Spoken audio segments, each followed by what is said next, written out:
pronto? Tudo pronto, vamos a isto. Álvaro Rosendo, fotógrafo, cofundador da Galeria Monumental em 1985 e da Escola Mau-Maus em 1991. É hoje com quem vamos falar. Olá Álvaro, obrigado pela tua participação no podcast Gosti. Olá, obrigado Agostinho. Eu é que agradeço. Até porque acho que é importante a gente ter uma memória destas coisas e à medida que o tempo vai passando a memória vai-se apagando, mesmo que fiquem as fotografias. Eu tenho uma certa necessidade às vezes de inventar histórias sobre elas porque não me lembro exatamente das histórias verdadeiras, não é? Não tenho nada contra isso, antes pelo contrário, mais vale uma história inventada que nétia, Claro, não é? pelo menos uma história que fique. Exatamente, acho que sim. Ok, então conta-nos como é que começaste a interessar pela fotografia. Tens memória? Opa, tenho assim uma memória meio construída, por isso Sim. meio imaginada, Sim. meio verdadeira. Eu lembro-me de em miúdo ir para a aldeia onde o meu pai nasceu, que era uma aldeia à beira do Rio Tejo, ao pé do Castelo de Almorol, e do outro lado de Tancos, por isso na margem Sim. sul do Tejo, apesar de ser também Ribatejo ali naquela zona, que era uma aldeia chamada Arrepiado. E o meu avô tinha lá uma casita, que era a casa dele, onde ele, quando era mais novo, tinha a sua oficina de bicicletas e de motas. E como aquilo não lhe dava o dinheiro suficiente ou o necessário, ele tinha umas segundas e terceiras atividades. Uma delas era tirar fotografias. Ele não tirava fotografias quaisquer, não, tirava umas fotografias muito específicas. Comprava umas caixas de água que havia, que eram de formato de postal, por isso eram A6, que do lado de trás não eram brancas, tinham impressas aquelas linhazinhas, o lugar para colar o selo, por isso ele comprava essas caixinhas.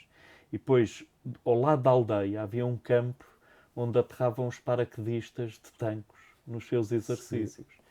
E então o meu avô ia para lá, tirava fotografias aos paraquedistas, aqueles cogumelozinhos a voarem no ar e não sei o quê, e depois fazia postais e vendia os postais de Tancos, não é? Que era a imagem turística na oficina, e acho que tinha algum sucesso com aquilo, quando mais não fosse os militares iam lá e compravam-lhe os postalinhos que às vezes apareciam nas fotografias. Engraçado. Imagino que fosse assim, é engraçado.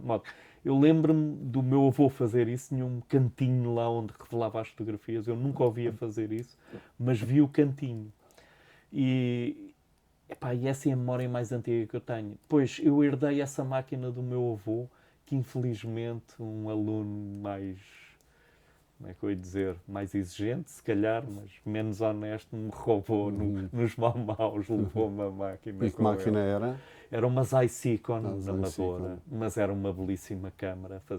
Tenho fotografias feitas com ela aqui no meu arquivo. Era formato 120? Não, formato 35 mm. Okay. Era uma Zycicon, daquelas que abria o folzinho, depois tinha tudo manual. Era muito, muito engraçado. Parecia uma grande formato em miniatura. Em miniatura, sim. Era muito gira a câmara.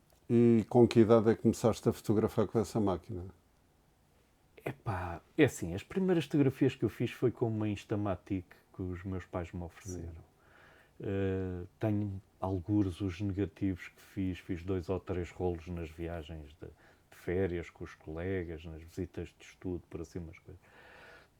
E gostava, não é? Depois ficava muito tempo com os rolos por revelar, porque aquilo era uma fortuna sempre. E os meus pais não dispunham propriamente dos meios para dizer, ai, que giro, tiraste um rolo, revela lá. Não, isso não existia. E então às vezes ficava meses à espera para revelar esses 2 ou 3 rolos, a coisa tornava-se uma maçada, não é? Sim. Uma chatice. De modo que quando acabei o liceu comecei a usar essas Zycicon e depois no meu ano propedêutico conheci o Manel Sampaio. E um grande culpado é o Manel Sampaio, porque ele tinha uma Nikon F, daquelas que tira a cabeça, e emprestou-me, usa quando quiseres. E eu fiz os meus primeiros 20 rolos, nessa altura já a preto e branco, os outros anos eram todos a cores, e eram aquele formato minúsculo. 110 ou 126. Sim, aquelas cassetezinhas 110, a minha era 110. E, ainda tenho aqui no meu arquivo algumas dessas fotografias. É isso. Eu demorei, foi algum tempo, a começar a arquivar com, como é que eu tenho a dizer, com inteligência o meu trabalho. Porque ao princípio olhava para uma tira, eu só guardava a tira das 6 se tivesse lá uma fotografia que eu Sim, gostava. senão ia Se não, fora. deitava tudo o resto fora. Por isso, eu, pá, aí nos meus primeiros 10 rolos, 15 rolos, pá, guardei muito poucas tiras. Que é uma Que chatice. as exposições erradas. É pá, Não. sei lá, porque até tremidas, Pois, enquadramentos não gostava. E ainda por cima, nessa altura, nem provas de contacto fazia. pois, Por isso era mesmo a olho, era a ver o olhómetro. negativo. Exato, a ver os negativos. Portanto, isso é. É o meu ano propedêutico, por isso propedêutico. é 1976, 7, 76, 77. Depois, quando entro E nas tanto velas... aí ainda não tinhas aprendido a revelar, nem. Epá, eu nunca aprendi, Foi não é? sempre. Pois, Fui sempre muito... foi pá, a fui funcionar fazendo. com a máquina. Não Fui é? fazendo, Sim. não é? A máquina, eu aprendi a ler o fotómetro. Ok. Depois, um dia, acho que foi numa conversa com alguém... Porque, é assim, eu não tenho memória exata de quando é que as coisas aconteceram. Eu tive uma cadeira de fotografia no segundo ano das Belas Artes. E o meu professor era um professor, como é que eu tenho de dizer? Era assim um bocado displicente. E avaliava os trabalhos mais pelas técnicas e pelo que era, pelo que tu conseguias a nível de resultados do que propriamente pelas composições, pelas tuas ideias mais... Pá, nunca senti naquele professor qualquer espécie de entusiasmo com os alunos. Não senti. Eu, aliás, acho que tipo aí um 10 com ele, assim, uma coisa. Não é que eu merecesse mais, mas também não me lembro dele ter exigido grande coisa. Sim. Aquilo que era preciso era revelar um rolo, passar 2 ou 3 fotografias a papel, pronto, tens 10, toma, passar. Está feito. Está feito. Já sabes o que é fotografia. Por isso, eu não me lembro nessa altura de ter falado de profundidades de campo, de distâncias focais, de asas, por isso, de sensitómetro, de densidades, dessas coisas todas, de teoria das zonas, dessa coisa toda. Não me lembro nada. Tudo isso foram coisas que eu fui falando com pessoas, que eu fui lendo em artigos. Por exemplo, o Manel Sampaio tinha uma série de agendas da Kodak e da Agfa guardadas do avô, que tinham fórmulas de reveladores e de fixadores e não sei o quê. Tinha uma fórmula de microfone, por exemplo, da Ilford. Apesar de ser a revista ou o anuário da Kodak, tinha as referências todas, das Orvos, das Agfas, de tudo, não é? Sim.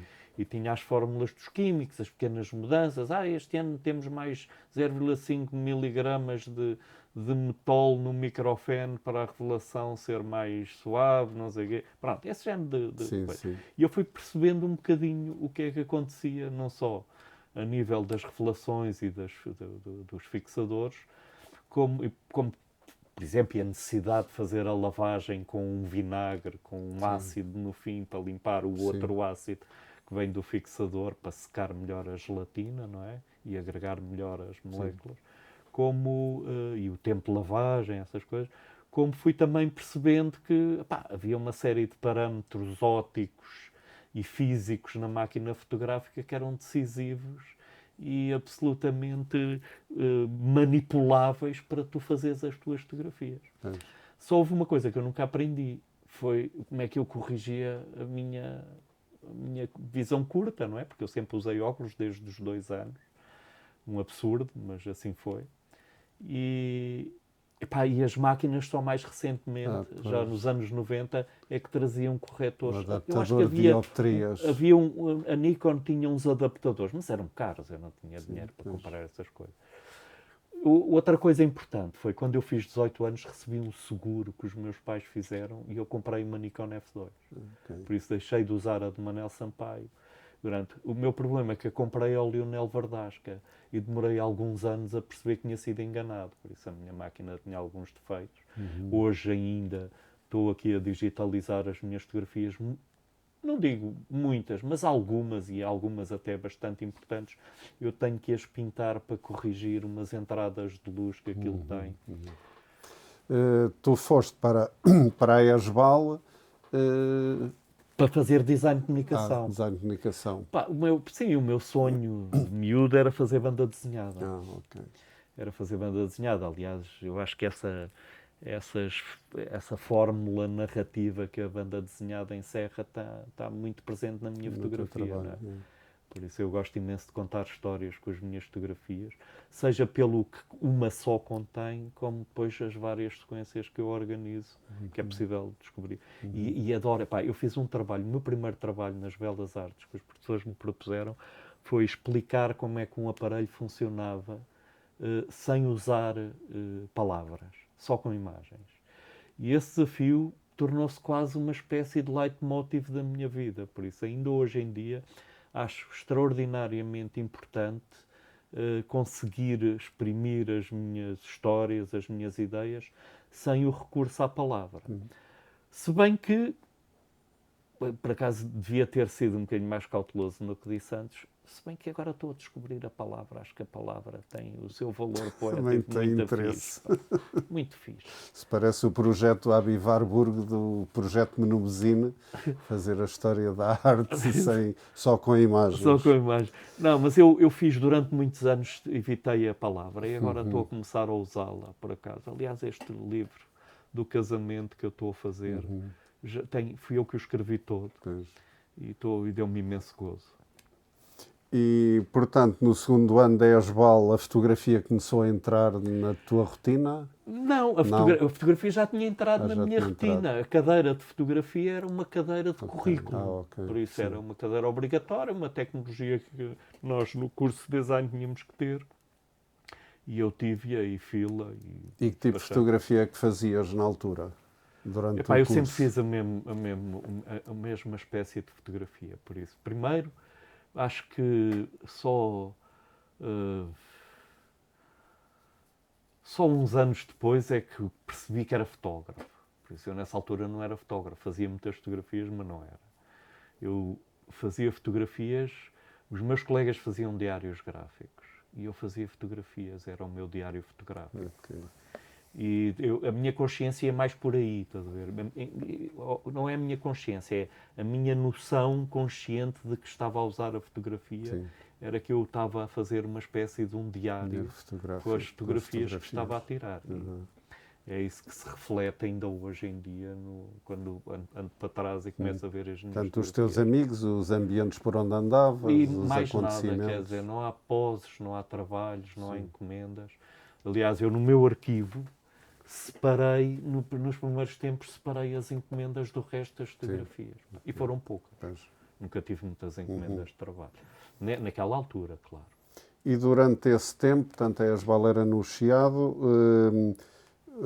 ias ver exposições de fotografia, o que é que do ambiente fotográfico, o que é que meu primeiro contacto com a fotografia, enquanto fotografia, não é? Enquanto atitude plástica e profissional, foi com aquela exposição do catálogo que tu trouxeste.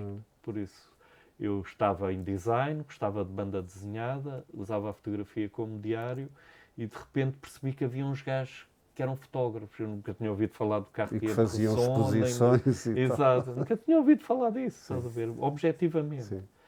E nem me tinha preocupado com isso. E de repente comecei a interessar-me, não é? Comecei a ouvir falar do António Pedro Ferreira e do Luís Carvalho, não é? No Expresso. Sim. E no Tal e Qual, e do Mariano Pissarra, que era meu amigo de infância e que fazia fotografias e que já tinha algumas conversas comigo que eu ainda não tinha dado a devida importância, estás a ver? Porque eram sempre, o Mariano é uma pessoa muito, como é que eu tenho de dizer? Por um lado é um bocado desconcertante, mas por outro lado é super rico em informação prestada, de modo, se não tiveres com a atenção toda ligada, perdes metade das coisas. E de facto eu perdi metade das coisas que o Mariano disse, infelizmente, e peço-lhe imensa desculpa, mas mesmo assim ainda não estavas sintonizado. Não estava ainda sintonizado. Quando comecei a sintonizar, comecei a tirar um bocadinho mais partido. Até o próprio Manel Sampaio, que tinha um avô que era um grande fotógrafo português e que me estava sempre a falar disso, foi o fulano que fotografou o Salazar e o Américo Tomás que a gente tinha nas salas de aula. Sim, sim. Coisa. Pá, tudo isso de repente foi assim uma espécie de uma realidade nova quando participei na construção dessa exposição em 1981 lá nas Belas Artes. Portanto, foi uma exposição de fotografia na Escola de Belas Artes, em 81, que fizeram um catálogo editado pela Arte e Opinião. E, pois, e pela E Associação de tu Estudantes. eras da comissão organizadora. Eu era da comissão organizadora enquanto membro da direção da Associação de Estudantes e também super interessado, como disse, de repente interessei-me. Nós recebemos a concurso, fizemos um concurso e recebemos a concurso, que é a primeira parte toda do catálogo, toda uma série. Acho que não deixámos ninguém de fora, que eu me lembro, não deixámos, porque ficámos bastante entusiasmados com o material que recebemos. Mas são para aí 20 fotógrafos, se calhar nem são para aí tanto, 20 15 a 20. fotógrafos. Portanto, seriam os que andavam mais ou menos a expor na altura. Sim, o caso do Alberto Pico, por exemplo, não é? Sim. Fantástico, acho que foi assim uma coisa, é como te digo, para mim foi tudo uma espécie de uma revelação. E pronto, a partir daí comecei a ter outro respeito pelas pessoas, não é? E pela fotografia. E a fotografar de uma outra forma ou não? A prática continua igual? Não, comecei a fotografar de outra forma, assim, ou seja, não mudei aquilo que estava a fazer, mas comecei a guardar as fotografias. Estás a ver? Comecei a achar que podia ter uma obra, estás a ver? De facto. Comecei a assinar as fotografias, a pôr-lhes uma data, a preocupar-me com um título, com uma seleção. E depois começaram a acontecer coisas. A primeira coisa que eu faço enquanto fotógrafo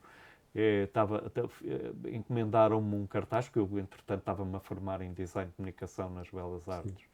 E encomendaram-me um cartaz e eu usei, por isso fiz um formato de cartaz e aquilo sobrava uma banda de papel ao lado. E eu usei essa banda de papel, que aproveitei a imprimir ao mesmo tempo com o cartaz, para não gastar dinheiro, e imprimi num formato de cartão de visita uma série de 11 fotografias, e depois lá na tipografia, olha, foi na litografia Tejo, estás a ver? Os meus amigos da litografia, não, esse nem foi na Tejo, foi na Grua, onde a gente fazia a ortopenia. Foi na Grua, não foi na Tejo. A Tejo é um bocadinho mais tarde. Mas também me fizeram assim umas coisas. E então, eles depois colaram uma lombada daquilo, uma cartolinazinha que eu usei, ainda tenho o carimbo, onde estava Álvaro Rosendo de fotografia, carimbava, fiz 500 exemplarzinhos à conta dos 500 cartazes. Um cartão de visita. Era o meu cartão de visita durante 2 anos, e distribuí um livrinho. Já me cruzei com várias pessoas que têm aquilo. Ainda tem o livrinho. Eu só tenho um, só guardei um. Mas foi a primeira coisa que fiz. Depois comecei a fazer exposições e a coisa foi E que lojas é que frequentavas na altura? Lojas de fotografia, lembras-te? Instanta, no Chiado. E a Color Photo. Havia aquela loja ali na Avenida da Liberdade, à esquerda, quando se desce, que também era laboratório. No edifício novo, no Sobreloja, sim. Mas é mais tarde, já anos 90, se calhar, sim. O Neves, para revelar slides, foram assim, ao longo dos anos, o que eu usei. Atualmente é tudo pela internet. E exposições? Lembras-te de ir ver exposições de fotografia? Qual é que te impactou mais? Sim, lembro-me de ir à Éter e eu acho que todas as coisas tinham bastante impacto. Eu vi uma exposição na única vez que passei por lá no Pompidou. Era uma espécie de uma retrospectiva da fotografia francesa. Tinha todos, não é? O Cartier-Bresson, Nadal, tinha todos, até os gajos mais antigos. E tudo aquilo foi assim, sobretudo ver o papel fotográfico. Eu mais tarde conheci um fotógrafo francês, que é o Hervé Danglars, que trabalhou no Museu de Fotografia de Toulouse, a imprimir fotografias do Lartigue. De modo que eu tenho para aí algures numa caixa uma fotografia em papel feita a partir de um negativo do Lartigue por ele, que ele me ofereceu. Sim. Que é assim uma coisa. Por isso, acho que... Portanto, essa é uma exposição marcante para Sim, ti. essa é. Opá, eu variei sempre as exposições de artes plásticas. Opá, o Ernesto de Souza, o Julião Sarmento, que usavam o próprio Calhau, que usavam fotografias nos trabalhos dele, são mais referência do que o Paulo Musolino, que eu via menos, não é? Porque o Paulo Musolino, se comparasse o Liberação, vias as fotografias dele, não é? Aqui não chegava nada. Pois. O que é que eu via de fotografia? Primeiro não havia exposições, era muito raro. E quando as havia, é tal, é éter, eventualmente na diferença, aqui ou ali. Não me lembro assim nenhuma que me tenha ficado completamente na retina. Mas lembro-me de livros que vi, não é? Lembro-me dos livros precisamente esses clássicos franceses todos, do Bresson, do Lartigue, sei lá, deles todos, não é? Epá, pois é, isso não é assim... E revistas? Consultavas revistas? Odiava a foto, achava aquilo muito feio. E não... e gastava o meu dinheiro em revistas de banda desenhada. Okay. A fotografia era uma coisa muito íntima. Sim, não sim. era propriamente um processo que me fizesse... como é que eu tenho de dizer? Não corria ao mundo para ver outras fotografias. O que eu gostava de ver gostava de ver pintura e escultura, gostava de ver artistas, gostava do Joseph Beuys, por exemplo, para mim foi uma grande revelação, a maneira como ele usou o vídeo e tudo. Por isso, essas coisas para mim eram mais impressionantes do que propriamente lembrar-me assim de um artista. E tinha alguns amigos que faziam fotografia, com os quais trocava impressões e fotografias. E talvez isso tenha sido mais importante até do que propriamente uma exposição qualquer. Não me lembro de ter essas referências, sinceramente. E qual é que foi a primeira exposição que fizeste?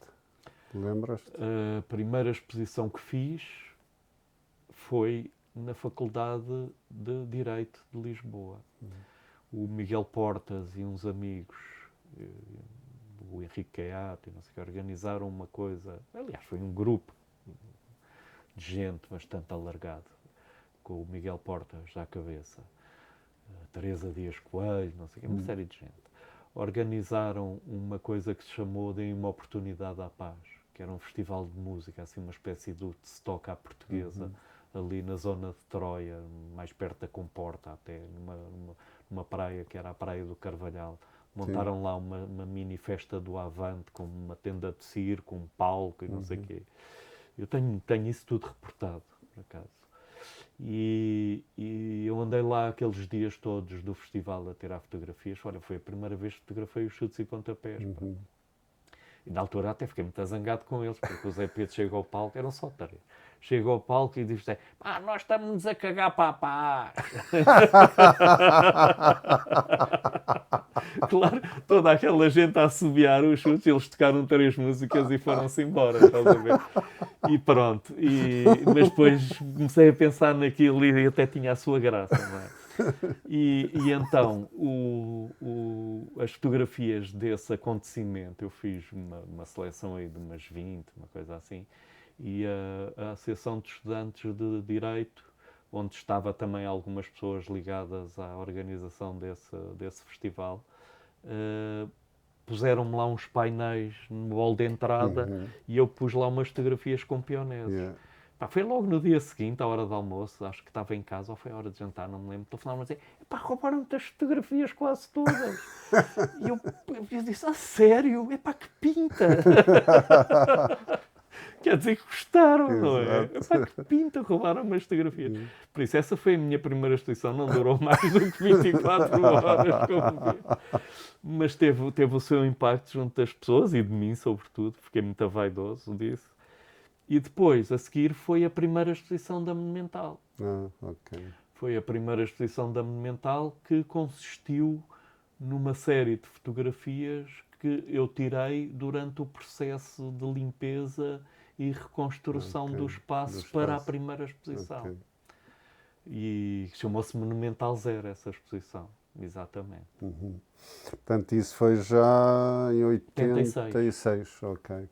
Maio de 86, salvo eu. Pá, tem uma coincidência macabra, mas pá, muito própria da minha história, não é? É que eu inaugurei essa primeira exposição da Monumental no dia em que o meu avô morreu. Pá. E foi muito estranho, porque a exposição, a certa altura, a inauguração transformou-se numa espécie de velório da família. Todas as pessoas migraram do velório para ali. Mas, pronto, mas funcionou. Coisas que acontecem. Coisas que acontecem. Não, mas para mim foi importante, porque não me canso de dizer que a minha fotografia está ligada ao meu avô, até nesse aspecto. Foi uma espécie de passagem de testemunho, estás a ver? Foi giro, assim, não sou místico, não é essas coisas, mas tem a sua graça. Tem a sua graça. E nesta, portanto, tinhas acabado o curso, não é? Em 85? Não, 84. nunca acabei o meu curso. Nunca acabaste. Nunca acabei o meu curso. E não acabei por razões várias e a principal é porque comecei a trabalhar. E dava-me mal com o meu professor. Eu sempre achei que o meu professor... Pá, eu comecei a trabalhar cedo e comecei a trabalhar no design, num ateliê de design. O meu chefe do ateliê começou a confiar-me, ele gostava de ir à pesca, e começou a confiar-me os trabalhos. Em vez de ser ele a dirigir os trabalhos, era eu era um puto, estás a ver? E de repente dirigia os trabalhos de design de um ateliê de design. E ele ia à pesca. Enquanto ele ia à pesca. Inclusive comecei a saber dar orientações gráficas e não sei o quê. Naquela altura não havia computador, era tudo feito à mãozinha. Por isso era muito importante saberes dar as referências a um gajo que fazia as artes finais, os desenhos finais. E eu comecei a lidar com isso na prática, com situações bastante exigentes, e depois chegava à escola e o professor ensinava-me que os cantinhos das letras, quando se ampliava muito, eram assim, quem é que não sabe isso? Estou no 5º ano do design, não estou no primeiro, não é? E chateava-me um bocado aquela incompetência. E pronto, e começa aí a minha história de me tornar facilmente incompatível com as pessoas que eu achava que não tinham a competência para ocupar os lugares onde estavam, que é o que acontece na maior parte dos casos cá no nosso país. Não é? As pessoas estão lá por conivência, por compadrio e não por competência. Parece. E, portanto, fazias design e fotografia ao mesmo tempo. E muita pretensão à mistura também. Portanto, foi... Sim, a minha vida foi, profissionalmente, ganhei a vida como designer gráfico, mas a fotografia foi sempre o meu diário íntimo. Mas na Monumental tu és uma das pessoas que está na gênese da galeria, não é? Exatamente, o Manel convida-me, por isso faço parte do grupo de amigos que o Manel convida para fundar a galeria. Estou na primeira reunião dessa conversa. Deste grupo aqui, o Xana acabou por sair logo nos primeiros dias e depois, mais tarde, foi substituído pelo Zé Eduardo, pelo João Queiroz, pelo Zé Eduardo, não, Zé António, pelo Zé António Cardoso, pela Helena, pela São e pelo Jorge Varanda. Por isso, de 6 passámos a 10, porque o Xana saiu. Isto num espaço de meses. E era um grupo muito variado, muito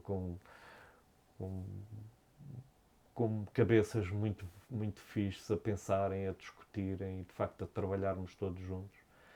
E eu desenvolvi muito a minha fotografia naquele ambiente, com as experiências que fiz.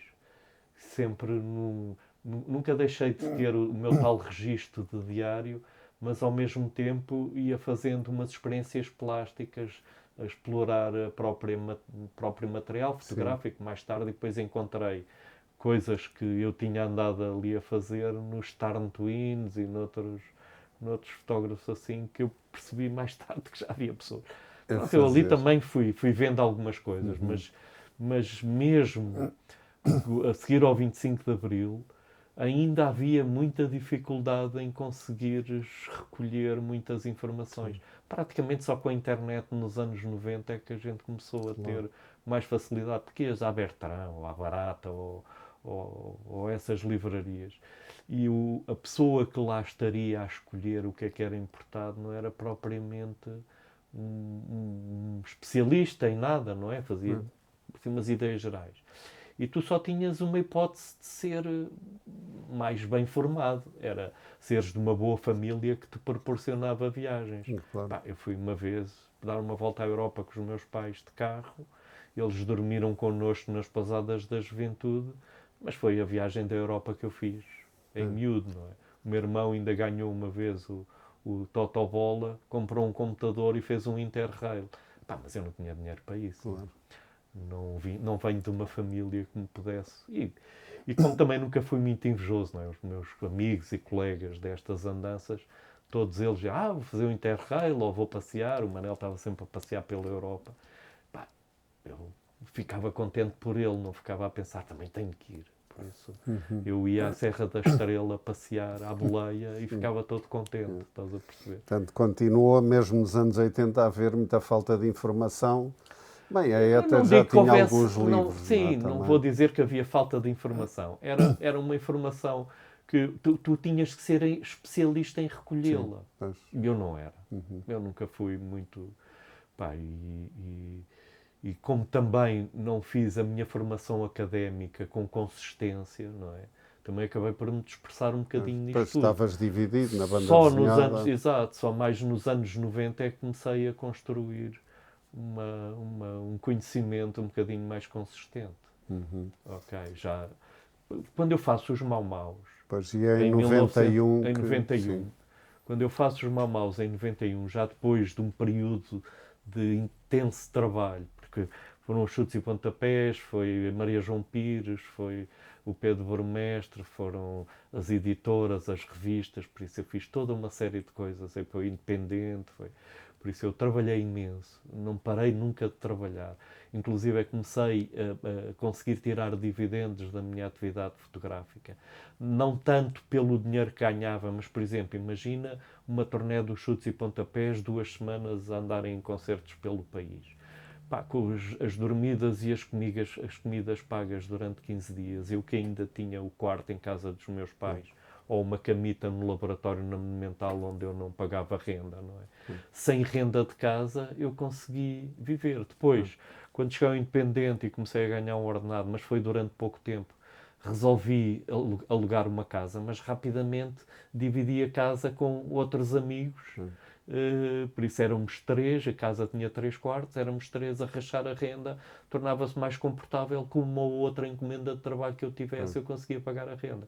Mas a verdade é que a grande maioria dos trabalhos que arranjei até 91, por isso até fazer os Mau-Maus, eram trabalhos que me levavam por aí, por isso eu até nem precisava de estar numa casa, não é? Parava em casa dos meus pais, não tomava aquele banho anual, porque apesar de tudo ainda conseguia ir fazendo um banho de vez em quando, mas era quando fazia umas mudanças de estoques de roupa e não sei o quê. Mas era assim, foi uma vida bastante nómada. Agitada nesse tempo. Não era agitada, era nómada, estás a ver? Era bastante nómada. Ia ao Porto, tinha amigos, ficava em casa dos amigos no Porto e não sei o quê. Pá, e a minha fotografia, no fundo, olhando para isso, reflete bem essas andanças todas, não é? E as pessoas. E qual é que é a ideia que está por trás da Mau-Maus nessa altura? Porque é que... Pá, entretanto, fiz várias... investidas, não só por ser convidado como por interesse nos encontros de fotografia de Coimbra. Conheci lá pessoas, além de raparigas, também conheci alguns colegas e colegas masculinos e femininos, né? Mas conheci lá, arranjei lá um bom amigo que era o Paulo Mora, que era uma pessoa com uma... Pá, e nas nossas conversas, entre a nossa vontade de fazer um ateliê em conjunto, nós percebemos que se fizéssemos uns workshops, se calhar ganhávamos dinheiro para pagar a renda de um ateliê. Entretanto, ainda estava nessas conversas com o Paulo, o Manel decide para angariar fundos, porque a Monumental, o grupo da Monumental dividiu-se todo, e fiquei só eu e ele lá. E uma das nossas primeiras reações foi precisamente tentarmos não ceder àquelas pressões do mercado artístico que levaram à cisão do grupo Monumental, não é?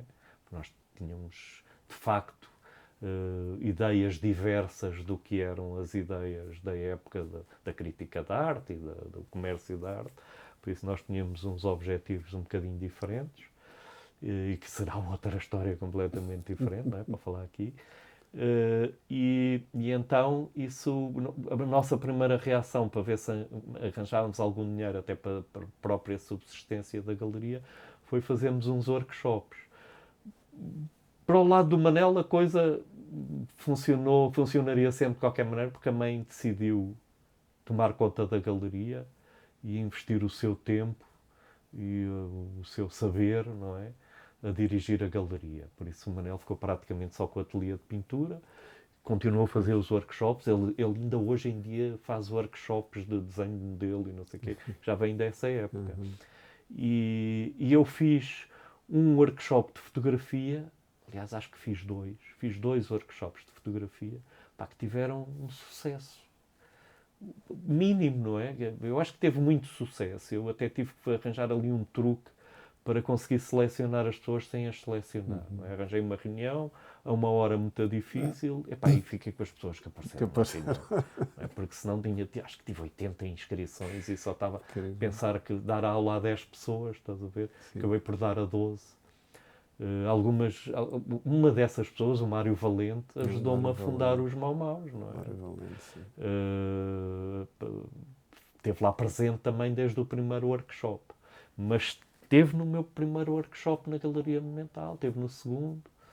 A Adriana Freire, que depois foi minha namorada, e também a Adriana, sim, é uma das cofundadoras dos Mau Maus, e o Paulo Mora. O Paulo Mora, no fundo, é que é o grande... como é que eu ia dizer? Foi a pessoa que me estimulou com as propostas que nós conversámos juntos, e a sua iniciativa, uma grande capacidade de iniciativa, levou-nos a avançar, sim, a alugar o espaço à mãe do Manel no primeiro andar por cima da Monumental. Tínhamos um vizinho no segundo andar, advogado, que nos escreveu uns estatutos que vim agora a descobrir recentemente que eram completamente anticonstitucionais, mas ficaram e foram estatutos da associação durante muitos anos. Pá, e lá fiz aquilo. E depois, mais tarde, juntaram-se o Daniel Blau Fux. Logo com o laboratório e com sim, tudo? Sim, logo tudo. Não. Okay. Fizemos 3 laboratórios. Por isso, um grande laboratório para passagem a papel, um laboratório só para negativos e um laboratório pequeno, tipo avançado, para mim e para o Paulo Mora, onde de vez em quando os pupilos entravam para visitar o mestre. Isso foi um grande investimento, não é? Ampliadores. Posso dizer que o que aquilo nos custou foi o dinheiro que nós ganhámos nas primeiras 40 inscrições. Nós abrimos as inscrições e começámos a lavar a casa, não é? E a pintar e não sei o quê. E depois começámos a fazer contas e pensámos assim, se nós fizermos 2 workshops com 20 alunos, a gente consegue pagar as despesas. Vamos tentar ter crédito para isto. Abrimos uma conta e tudo no banco para tentar ter crédito. O que aconteceu foi que nós abrimos as inscrições e inscreveram-se 40 pessoas. Dava para fazer 2 turmas do workshop. Sim. Foi assim que fizemos. E como recebemos o dinheiro logo à cabeça, fizemos logo altos laboratórios. Estás a ver? 25 escudos. 40 pessoas são 1000 contos. Sim. Naquela altura deu para comprar 6 ampliadores, as tinas, uns móveis. Pá, deu para tudo. Sim. Inclusive é para a parte elétrica. Foi a única parte que contratámos para fazer. E os canalizadores também. Mas fizemos laboratórios altamente, com tinas grandes, lavagem, tudo, pá, todas as condições. E aconteceu outro fator, é assim, no dia em que tínhamos dito que íamos começar o curso, ainda não estava tudo pronto. Ainda estava tintas a secar, coisas ali, meias coisas. Mas convocámos as 40 pessoas, fizemos uma reunião com elas e propusemos que nos dessem um prazo para começar as aulas. E as pessoas visitaram aquilo, andaram lá a ver, e no fim houve discussões e disseram, pá, damos um mês. E um mês depois abrimos com tudo pronto. E as pessoas tiveram os seus workshops, inscreveram-se, a grande maioria delas inscreveu-se nos workshops de continuação, trouxeram outras pessoas.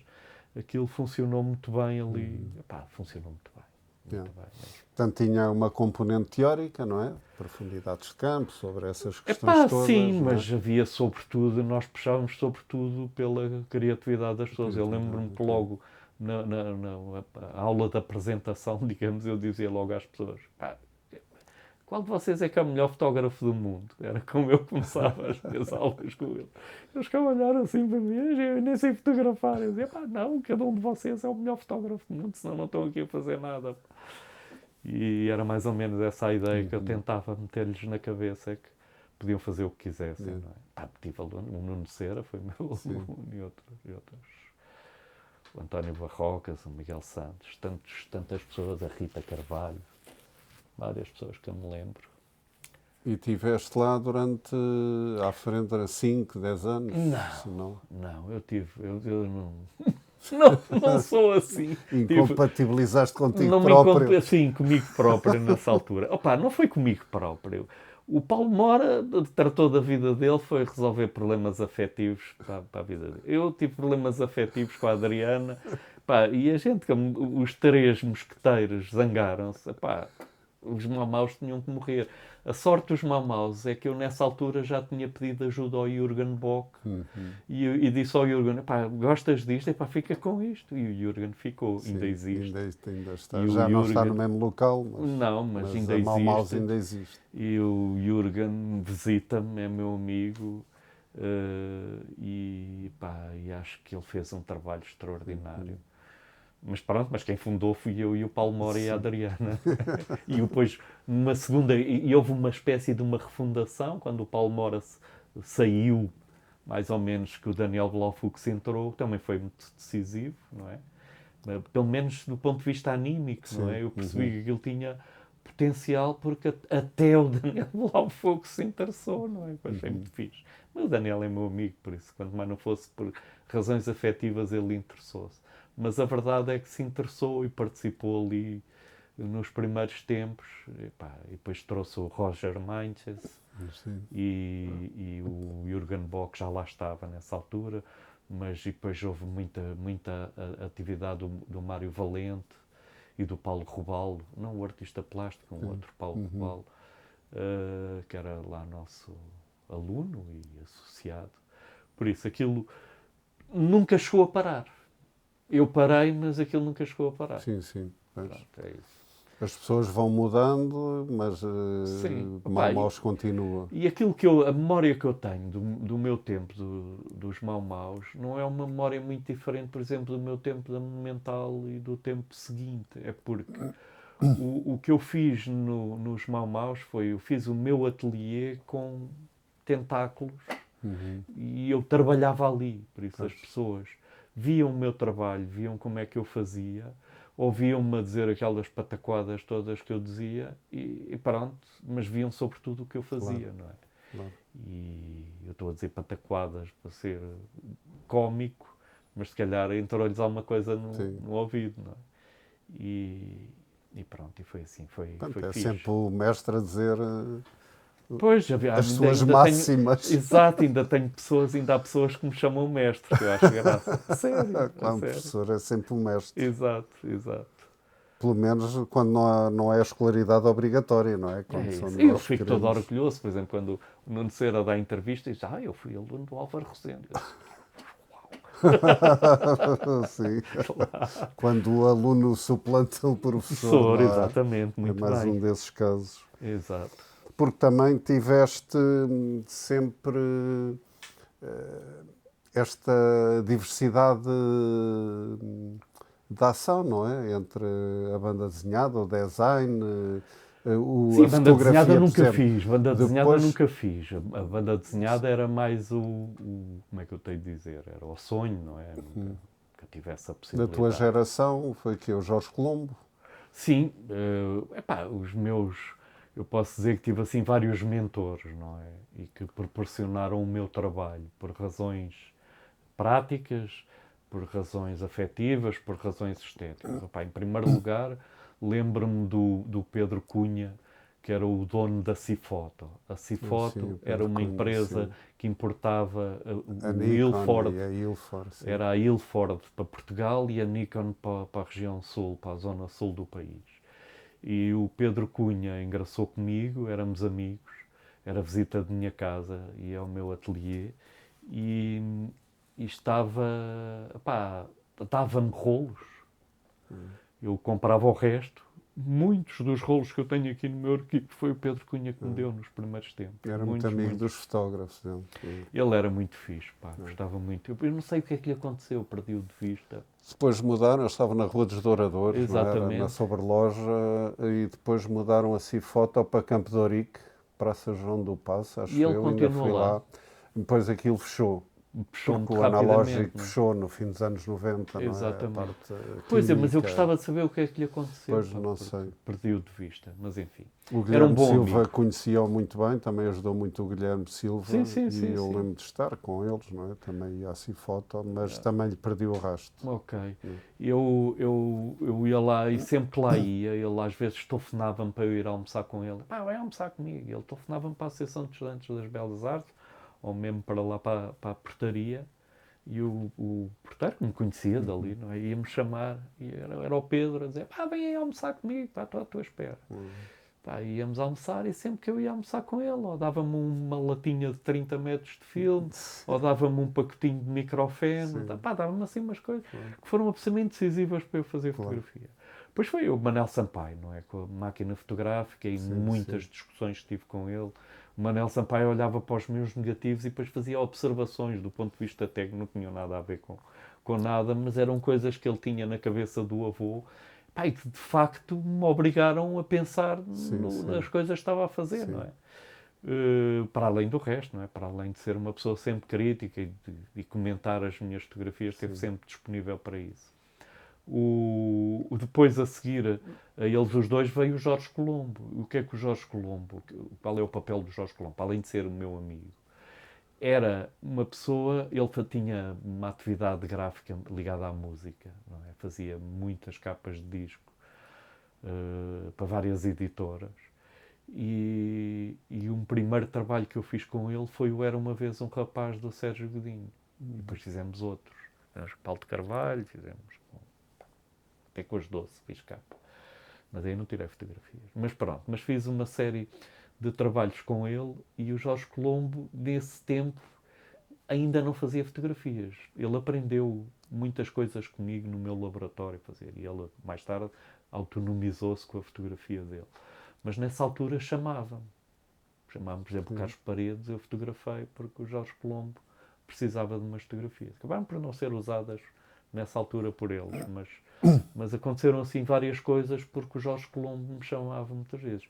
Entretanto, a Catarina Portas, por isso irmã do Miguel e minha amiga também, por via do Jorge Colombo e por via do Miguel, por isso aqui neste cruzamento, também minha amiga, quando começou a trabalhar, depois do Independente, quando começou a trabalhar na Marie Claire, pediu-me N vezes, por exemplo, eu fiz um belíssimo trabalho com ela, com a Maria Medeiros, e assim, há várias coisas que fizemos juntos.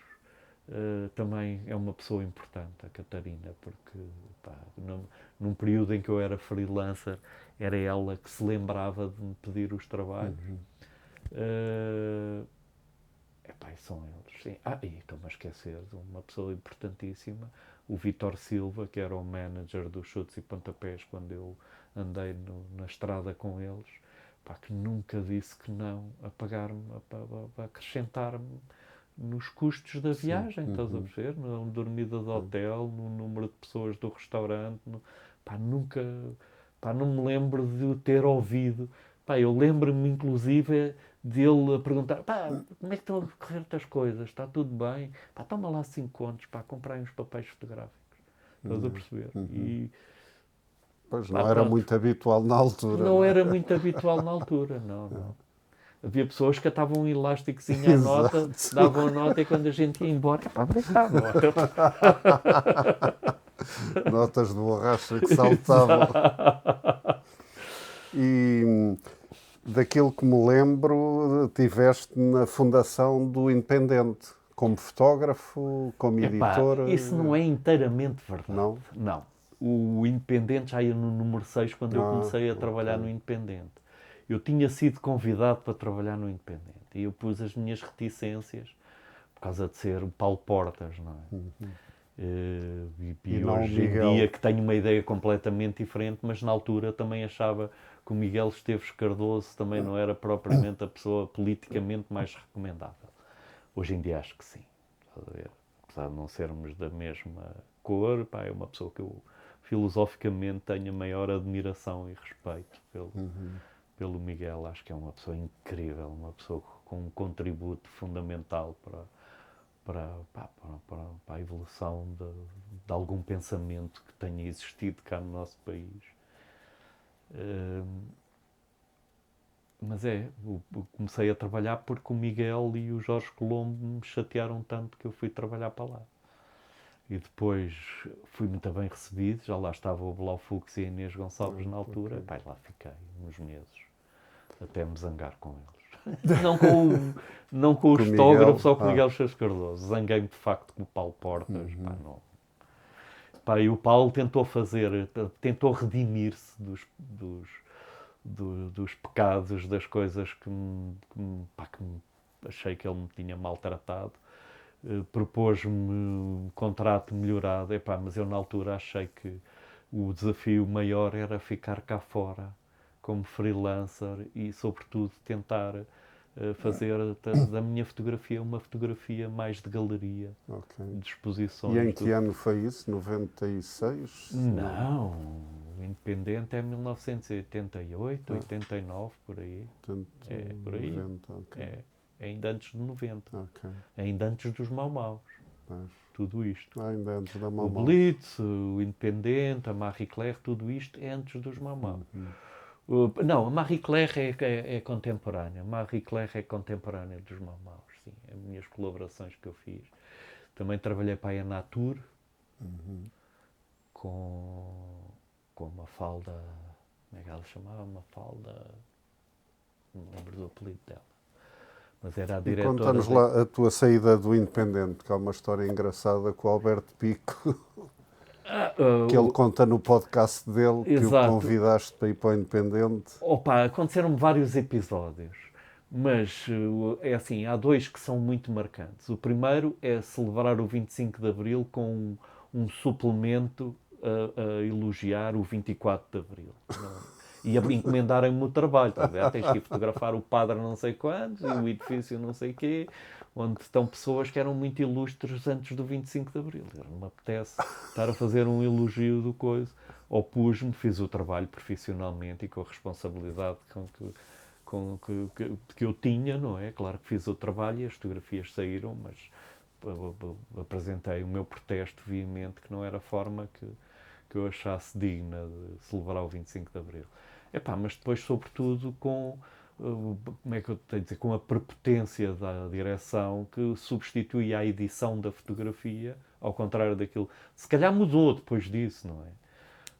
Quando as fotografias que eu escolhi às vezes foram substituídas pela direção do jornal por outras, já depois de fechada a reunião de edição do jornal. Porque não sei porquê, estás a ver? E eras o editor da E eu era fotografia. editor de fotografia nessa época, por isso senti-me não só com falta de respeito pela minha decisão, como eu era miúdo, não é?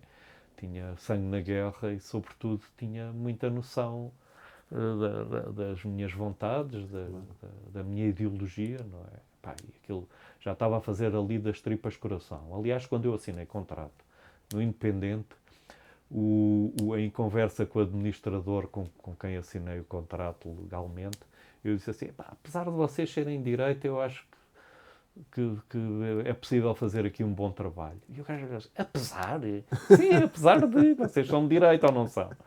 E eu disse, sim, somos, está bem. Uma conversa assim. Né? E ficou logo nesses termos, ficou ali clara a minha posição, muito objetivamente. E mais tarde, inclusive, o Independente fez várias tentativas de me recontratar, que eu nem sequer pensei duas vezes, não, disse logo que não, claro que não. Que piorou bastante depois, não é? E quando decidiste sair, impuseram-te o quê? Que condições? Pois é, e a história é essa. História. Portanto, eles disseram-me assim, tu podes sair, claro, mas tens duas alternativas, ou pagas uma indenização por estares a sair e a quebrar o contrato, ou arranjas alguém que esteja à tua altura. E eu, nessa altura, frequentava a pizzaria do Alberto, e pensei, Alberto! E fui imediatamente depois desta conversa, foi logo a seguir, fui para lá e disse, olha, aquela malta é muito de direita, mas tu não te importas, vais lá, eu digo já que as razões porque eu estou a sair são estas. E ele diz na entrevista dele que eu vi que as pessoas lá estavam dentro de esquerda. Eram de esquerda, está bem, uma esquerda tão moderada que é quase direita, não é? Não eram assim tão de esquerda as pessoas que faziam Independente, eram umas pessoas... Mas pronto, está bem. Pois, O Alberto substituiu. Substituiu. Já conhecias o trabalho dele, tinhas posto naquela exposição na ESBAL, não é? O Alberto era um dos meus um dos primeiros fotógrafos que eu conheci. Que conheceste o trabalho. Sim. Não, e eu fiquei chocado quando vi o Alberto a meter a pá de pizzaiolo lá dentro do forno, não é? Mas tu és o Alberto Pico, não é? Ele, sou eu, não pode ser, então e as fotografias? Isto sabes que a gente às vezes na vida tem que fazer umas concessões. Tem que fazer pão. Olha, porreiro que eu trabalhei 6 meses no Independente e ele 13 anos, não é? Foi fixe. Foi um belíssimo substituto. Aliás, eu não sabia que ele tinha sido posto à prova. Eu pensei que eles tinham, pura e simplesmente, aceito a minha recomendação. Mas, pelos vistos, o Miguel Esteves Cardoso exigiu-lhe um portfólio. Pois, sim, um bom portfólio. Acho que sim. O Miguel Esteves Cardoso era uma pessoa, ainda hoje, acho que é uma pessoa muito generosa intelectualmente. Sim. Muito, muito mesmo, por isso. Tomei conhecimento do movimento punk em Londres, graças às escritas dele, ao que ele escrevia muita coisa. No jornal. Educador revista, da classe operária, no verdadeiro tal, sentido da palavra. Ao nível da cultura. Sim, brutal, escreveu muitas coisas que abriram horizontes a muitas pessoas. Sim. Isso faz lembrar, por exemplo, os chutes e pontapés, que tiveram tanta dificuldade em entrar no mercado discográfico, apesar de terem um sucesso brutal na bilheteira, não é? Nos espetáculos que faziam, porque as editoras tinham medo do próprio nome da banda. Eu sei que o Zé Pedro veio chateado a Valentim de Carvalho porque lhe disseram que faziam um contrato só se ele mudasse o nome da banda. Não é? E só entrou na Polygram não sei quantos anos depois porque estavam lá pessoas muito mais para a frente, que era o como é que ele se chama? O Tosé Brito, não é? Era o Tosé Brito nessa altura que lá estava à frente. E se não fosse isso, acho que não... E depois do Independente e dessas experiências na imprensa e revistas, continuaste a fazer a tua fotografia, não é? Fotografar os ambientes por onde circulavas. Sim, e as exposições, continuaste a fazer? Eu fiz sempre exposições. Anualmente tinha sempre 2, 3 exposições. Normalmente sempre na Monumental ou em situações de ligação à Galeria Monumental. No Centro Cultural Imérico Nunes, também expus na Suíça. Participei num ou 2 eventos assim relativamente importantes, como por exemplo a Europália. Fui convidado para participar na Europália. Fotografei o Lobo Antunes, o António Lobo Antunes. Porque quando eles convidaram os fotógrafos, tinham um catálogo de escritores para a gente escolher. E como eu fui, não sei se porque me encontraram mais tarde, ou não sei porque aconteceu, quando me falaram já estavam muitos nomes ocupados, mas nenhum dos nomes que estava, ou antes, os nomes que estavam disponíveis eram aqueles que me apetecia à partida. E eu escolhi a Gabriela Lansol.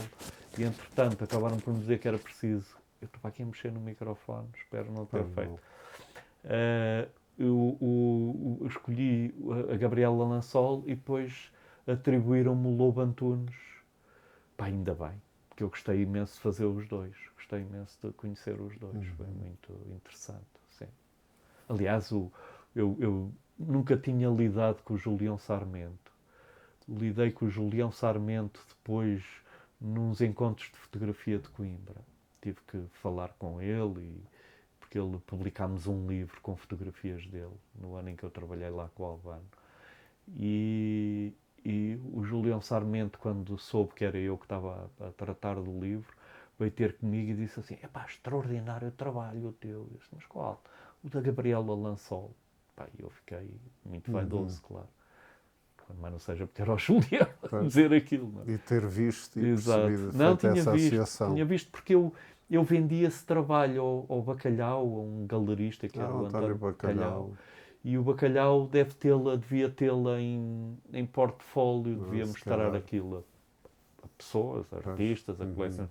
Ele comprou-me porque eu precisava pagar uma renda da casa e vendi-lhe os originais. E hoje em dia, portanto, começaste a trabalhar até hoje em dia, deixaste a fotografia química também no final dos anos 90, passaste assim que apareceu a fotografia digital, eu mudei para a fotografia digital. Okay. E a razão é muito simples, porque é que eu aderi tão depressa. Eu já tinha uma certa consciência dos problemas ambientais e comecei a alugar aquele serviço de recolha dos fixadores e dos reveladores lá, ainda no tempo dos Mau-Maus. Também foi uma coisa que durou pouco tempo, porque depois desapareceu. Estás a ver? Desapareceu essa recolha e eu preocupava-me bastante isso. E assim que apareceu a fotografia digital e eu tive maneira de começar a fazê-la, até porque eu estava mais ou menos em lembrante, até tirava poucos rolos, ainda tenho aí uma caixa com uns 20 e tal rolos que nunca revelei, estás a ver? Fui acumulando. E nesses 98, 99 por aí, acho que não revelei os rolos que tirei nessa altura. E arranjei-me uma câmara digital, uma Olympus, uma CZ3030, bem fixe, com pequenos documentos, mas com um rigor brutal. Belíssima cor, um ótimo foco, uma maneira de escrever com um delay muito curto comparada com outras câmaras digitais da época. A gente fotografava e aquilo fotografava na hora, não ficava à espera. Havia máquinas que tu tiravas a fotografia, guardavas a máquina no bolso e quando ias ver a fotografia era o bolso por dentro. Não, aquela era fixe, pá, tenho belíssimas fotografias tiradas com essa câmara. Pá, depois fui tendo, saltei de câmara em câmara até a última Sony. A primeira... como é que se chama? Full frame que tive é a Sony Alpha 7, a primeira geração. Epá, é uma máquina brutal, adoro aquela máquina. É muito parecido. Eu quando usava os rolos a preto e branco puxados a 1600, quase todos, não é? Sempre trabalhei assim. Sempre usei microfene. Só usava outros reveladores quando microfene era um revelador de grão fino, não é? Era um revelador de grão fino para puxar rolos. Exato, exatamente. Sim. Só usava microfene, só usava HP5, 3X. Eu às vezes, quando não havia no mercado o HP5, usava o 3X da Kodak, o HP5 da Ilford. O HP5 era um rolo de grão fino, não é? Crescia muito menos que o do 3X. Sim. O 3X depois, eles mudaram tecnologicamente aquilo no final dos anos 80 e o 3X ultrapassou a qualidade do HP5 nessa altura. E depois apareceu o HP5 Plus e a coisa voltou ao lugar, não é? O HP5 reocupou o seu lugar. Mas eram belíssimos rolos para trabalhar. Muito infalíveis, não é? Era muito raro. Enquanto que a cores, pá, como eu nunca fiz o laboratório a cores e dependia sempre do laboratório, pá, aconteceu várias vezes, pá, trabalhos de 20 e 30 rolos que tu punhas num laboratório profissional e os gajos diziam: pá, Álvaro, olha, tenho-te dar 20 rolos porque a gente estragou aqui tudo. Lá. Fiz uma viagem ao Algarve, com hotéis e não sei o quê. A fotografar foi um trabalho que era a peregrinação do moçárabe de Sines até ao fim do mundo. Pá, e os safados desse laboratório nos restauradores, que é o que eu te perguntei, estragaram-me os rolos. estragaram-me os rolos. Isto é a minha mulher. Estragaram-me os rolos e depois queriam mudar os rolos, estás a ver? Pá, andei ali numa luta, tiveram que me pagar a viagem outra vez. Pá. Claro, não é? Não se estraga assim um trabalho. Pá, ficou tudo, pá, subrevelado, estás a ver? Parecia que revelaram a coisa, em vez de revelarem nos 10 minutos que deviam ter, revelaram em 2 minutos, de modo que aquilo estava tudo muito transparente, não tinha quase nada. Enfim. E o que é que hoje em dia, o que é que te interessa mais na fotografia? Continua a ser a mesma coisa? Mudaste? Epá, não, continuei Não, no continua meu a ser o registro mesmo. de diário, sim, continuei. A diferença é que como deixei de me dar com galerias, grupos de artistas, com bandas de música ou músicos, porque depois tive a Maria João Pires como sogra, não é? Isso foi um período absolutamente extraordinário da minha vida, em que tive a oportunidade de frequentar um mundo da música muito particular. A própria imprensa permite circular por sítios. Eu tenho bem separadas as fotografias de trabalho do independente do resto. Mas a verdade é que eu nessa altura usava 2 máquinas, tinha uma máquina com o meu diário e outra máquina com o meu trabalho. E nunca parei de fazer isso, não é? Epá, e depois comecei a trabalhar na revista Visão, em 2004, a fazer infografia, por isso sentado no computador, fechado na redação, 18 horas por dia, e quando não estava lá a trabalhar, vinha trabalhar para casa. Por isso, nesse período, a minha fotografia tem 2 características, são os registros de família e é o meu trabalho com o Manel Viborg. O Manel Viborg é um ator de teatro, ator, encenador, produtor, que é um one-man show, não é? Um tipo incrível. E eu comecei a trabalhar com ele em 2002, salvo erro. E praticamente tenho feito tudo com ele, desde apoio gráfico, até já fiz videoclipes de promoção de espetáculos, por isso até um bocadinho de cinema eu fiz com ele, que é bastante interessante. E fiz muita fotografia com o Manel. Já lhe propus fazermos um livro, mas ele não tem essa vaidade. Mas eu vou fazer. Qualquer dia faço um livro com o meu trabalho com o Manel, porque eu tenho 20 anos, 20 e tal anos de trabalho com o Manel e das produções teatrais dele, e temos feito coisas muito bonitas, muito bonitas.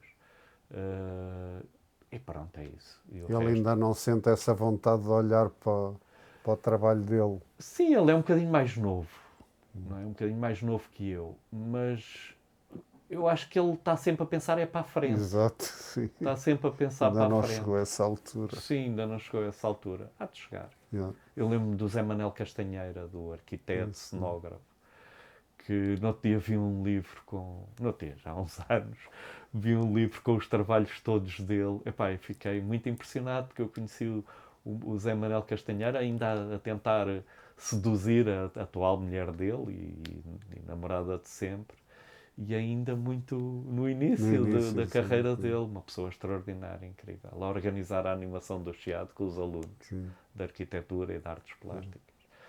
Por isso é isso mesmo, chegas a uma certa altura em que olhas para trás e então quando tens um corpo de trabalho realizado, que é possível reunir. É o que eu estou a fazer agora. Estou a digitalizar todos os meus negativos, toda a minha fotografia analógica. 90% dessas fotografias nunca viram outra coisa que não o arquivo, não é? E estou finalmente a fazer aquilo que eu queria fazer desde sempre, que é fazer as minhas narrativas fotográficas, por isso as minhas fotonovelas, com as histórias que eu contei com as minhas fotografias. Epá, já fiz 10 livros, 3 já estão em papel, pequenas edições, é claro ainda, mas tenho aí mais uma série deles já prontos. Epá, espero até deixar de poder ver e de poder trabalhar para ter N histórias aí contadas, extraídas do meu... Eu fiz na Feira do Livro, nesta última Feira do Livro de Fotografia que há todos os anos no Arquivo de Fotografia de Lisboa. Eu fiz lá uma apresentação de 2 destes livrinhos que eu fiz, e eu usei um daqueles sinais de trânsito da mina, estás a ver, com a Sim, picareta sim, e sim. a pá cruzadas para simbolizar a minha Trabalhos em apresentação. curso. Nem é os trabalhos em curso, é a extração, estás a ver? A Extração. Sim, a mineração mineração do do meu arquivo. arquivo. Por isso eu Sim. estou a extrair do meu arquivo aquilo que ele tem para. Estou a espremê-lo, não Sim. é? A ver qual é o sumo que ele dá. E algumas dessas imagens que estás a extrair estão no teu site, não é? É pá, mas o alvarorosendo.com, meu não? site é só uma experiência. Não. Pá, como é que eu tenho a dizer? É um bónus que a Adobe oferece. Eu pago 6 euros por ano. Agora acho que já é 12. Sim. Pelo Pelo espaço. espaço, pelo site. Pá, pode ser que um dia destes me enche outra vez de paciência, porque aquilo ainda foram 4 ou 5 dias de trabalho para pôr aquela meia dúzia de fotografias que lá está no site. Mas o site não. É só a piada. É só dizer, olha, este é o género de fotografia. Porque isso pode ser o dizer, não é? Apesar das fotografias que estão ali abrangerem um período de tempo muito curto, não é? E eu dividi-as ali, como Até tu disseste, 85 e e depois de depois elas 85. estão divididas em 3 partes. É de não sei quando a não sei quando, é as primeiras, as do meio e as depois. Daí. E aquilo era só uma experiência de divisão para ver como é que aquilo se construía. Por isso até essa própria divisão é experimental. Não é? Mas, epá, sim, eu acho que essas fotografias que eu fiz nessa altura são ainda as fotografias.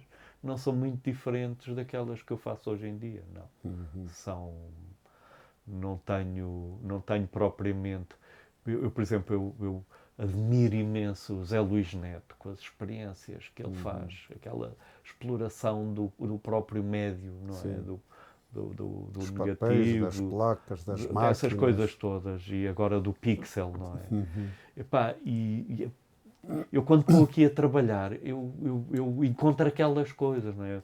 Eu fiz muitas experiências que vejo em artistas que fazem trabalhos e fazem a sua vida a explorar coisas. Eu tenho algumas experiências dessas que fiz sem saber que eles já estavam a fazer, outras que fiz porque os vi a fazerem. Não é? E é claro, não é? E no meu arquivo tenho todas essas experiências e todos esses trabalhos. Mas, de facto, aquilo que me motiva é a narrativa, é o romance, por assim dizer. Gosto muito de contar histórias e são histórias que eu quero contar. Ok. E hoje em dia continuas a acompanhar fotógrafos, a fotografia que se faz em Portugal ou no mundo? Tens algum fotógrafo ou alguém que te interesse, que sigas? Opa, sim, Ou da tenho... banda desenhada? Há ali alguém novo da banda desenhada interessante? Sim, há muita gente... Opá, há toda uma nova corrente de banda desenhada que eu adoro, que é chamada... São as graphic novels, não é? Ah, Por isso deixou de haver o herói ou o super-herói e passou a haver gente normal nas bandas desenhadas, que é muito fixe, gosto muito. Aliás, eu lembro-me de dar numa entrevista ao Alexandre Melo, num daqueles programas que ele fazia nos anos 90, um programa que se chamava Artes Plásticas. sim. Eu lembro-me de dizer, uma exposição que fiz que chamei Tempografias, que era assim uma série de histórias, de sequências. Eu lembro-me de dizer, opá, aquilo que eu fotografo, aquilo que eu registro, são acontecimentos banais que passam a ser coisas fundamentais a partir do momento em que eu as registro. Por isso, um cabelo ao vento, ou um gesto, ou uma risota de uns amigos, ou uns namorados aos beijinhos, são as fotografias das tempografias. São coisas que, naquele momento, para as pessoas, inclusive para os intervenientes, não foram assim tão importantes quanto isso. Não é o Presidente a condecorar a Maria João Pires, também fotografei, ou não sei o quê. Mas são coisas com uma importância narrativa, estética, tão grande como aquela, pá, com a diferença que a medalha a ser entregue foi fotografada e reportada e filmada e contada e analisada e descrita e não sei o quê, e o beijo dos namorados só eu é que vi, só eu é que registrei aquele fantástico momento tão bonito, estás a ver? Por isso é que eu valorizo, por isso é que eu dou importância a esse momento. E são esses momentos que eu conto nas minhas histórias. Às vezes há uma proximidade de importância social. Às vezes há coisas que estão relacionadas, de facto, com a importância social e com a importância das coisas que toda a gente dá. Mas a maior parte das vezes as coisas que eu fotografo, que eu registro, só têm importância para mim e passam a ter importância para os outros a Sim. partir do momento em que eu as mostro. Pois, quando as trabalhas e Exatamente. Quando as mostro. as produzes e editas. Antes sim, de as claro. mostrar, Sim, claro. não servem existem, para nada, estão aí não no existem. arquivo. Exato. Todas, Estão no arquivo, exatamente. como no cemitério, não é? Precisam da Exato. ressurreição final. Exato, é isso mesmo. Ok. Pronto, acho que falámos um bocado da tua carreira. Alguma coisa queiras... os teus projetos e os teus livros estão à venda em alguma livraria? Ainda Em não, algum ainda sítio? não. Eu quero estão? muito, mas ainda não estão. Onde estar? Onde estar? E também, se não tiverem, não faz mal. Sim. Como é que eu tenho a dizer? A minha vida é um bocadinho como o meu arquivo. Por isso, existe, tem imenso sumo, mas só dá importância a quem quer. Eu sou muito feliz com as coisas que tenho. Não preciso de mais do que aquilo que tenho. Mas se vier, melhor ainda. Se vier, melhor ainda. Claro. Ok. Acho que termina bem Sim. com o toque do telefone. Estamos a ser chamados para outras conferências. É isso mesmo. Álvaro, muito obrigado pela tua disponibilidade Obrigado e pela eu, conversa. Agostinho. Obrigado mesmo. E bom trabalho aí no arquivo. Ok, obrigadíssimo.